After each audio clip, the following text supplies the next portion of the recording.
அப்புறம் என்ன சொல்லுங்க? That may be glial cells, maybe may not be glial cells. That may be extracellular structures. ஏதாவது extracellular structures சொல்லுங்க. அப்புறம் பார்க்கலாம். So CNS குள்ள இருக்கலாம், இல்ல PNS குள்ள இருக்கலாம், ANS குள்ள இருக்கலாம். The point is exactly the problem is CNS. So அதனால definition இப்படிதான் இருக்கு.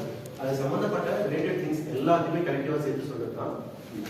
ஓகே, ஒன் வேர்ட் ஆன்சர் சொல்றது. இப்படி சேர்த்து சொல்லுங்க. இப்போ நான் என்ன பண்ணுறேன் டெஃபினிஷன் ஆகும். உங்க புக்கில் வேற மாதிரி இருக்கலாம், இந்த புக்கில் வேற மாதிரி. பாயிண்ட் இஸ் டெஃபினிஷன் எப்படி இருக்குன்னு சொல்லியிருக்கேன். ஸோ கலெக்ஷனாக எல்லாத்தையுமே சொல்லணும் கலெக்டிவாக. ஓகே, சரி இது ஓகே சார், இது எதனால வருது அப்படின்னு சொல்லி பேசுகிறோம். ஓகே, சரி பார்க்கின்சன் செய்வோம், இதெல்லாம் பார்க்கலாம். சரி ஓகே, இப்போ இந்த இதில் வாட் இஸ் தட் ஸ்ட்ரைட்ரான் லேபிள் பார்க்குறேன். இப்போ ஆக்சுவலாக பேசிக் லாங்குவேஜ் சொல்லிருக்கேன். What is it actually?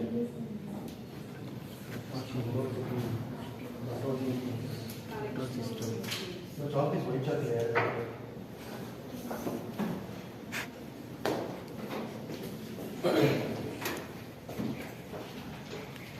What is the basic area?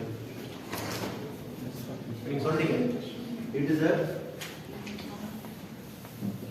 Parkinson's disease is a continuous progressive neurodegenerative disorder caused due to the depletion of dopamine in striatal neurons pathway of central nervous system. Right? Here a particular basal ganglia mattum podum. Basal ganglia mattum podum. Ani over the you basal ganglia ana அந்த வார்த்தையை add பண்ணுங்க. Only அந்த பேசிக் ganglia மட்டும் தான் problem. Of course basic ganglia problem இல்லைன்னு நம்ம எடுக்கல. அப்ப அந்த பேசிக் கேங்லியாக்கு மற்றதுக்கு கனெக்ஷன் இருக்கா? ஸோ பார்க்கின்சன்ஸ் பொறுத்தளவுக்கு basic ganglia that is important, plus அது மற்றதோட சேர்ந்து ஏற்படுத்தக்கூடிய கனெக்ஷன்ஸ் அது ரொம்ப முக்கியம். ஓகே, இப்போ நினைச்சிடவா படிச்சிடவா?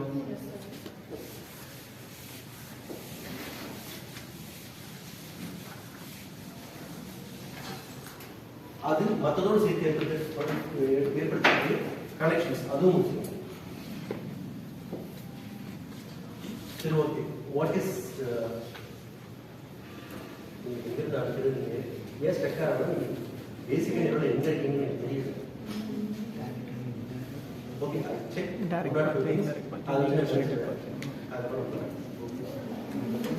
basal ganglia. Actually the term basal ganglia is wrong. Basal nuclei, that is right. எனக்கு நான் அப்ப சொல்றேன் இல்லையா, அதான் எனக்கு ஞாபகம் வேற எதுவும் எதாவது சொன்னா ஐ டோல்ட் யூ பார்க்கின்சன்ஸுக்கும் டிஃபரன்ஸ் சொல்றேன். ஒரே ஒரு டிஃபரன்ஸ் தான் இப்பயே சொல்லிட்டு போயிருக்கான். பட் மொட்டை மொட்டை இருக்கு நீங்க பார்த்ததுக்கப்புறம் சொன்னா ஒரே வார்த்தை தான். It's a cluster of symptoms. இது completely it's a acute disease. Okay, அது ஒரு டிஃபரன்ஸ் தான்.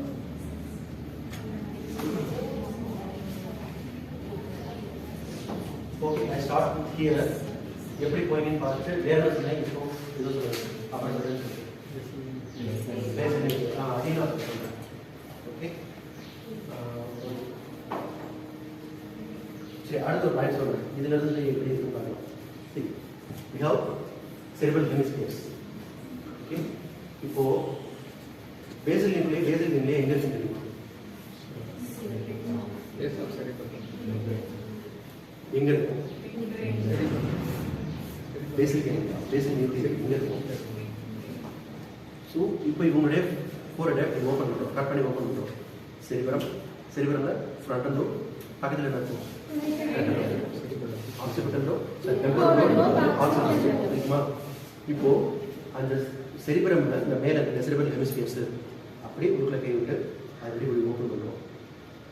ஓகே, அந்த செரிபரல் ஹெமிஸ்பியர்ஸ்க்கு அடியில் அங்கே தான் Basel நியூக்ளியை we call generally as subcortical structures.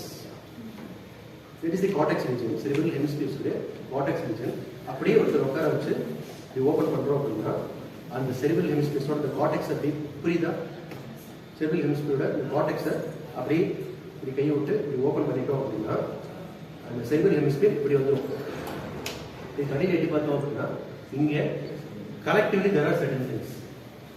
In general, totally we call it as subcortical because cortex subcortical structures.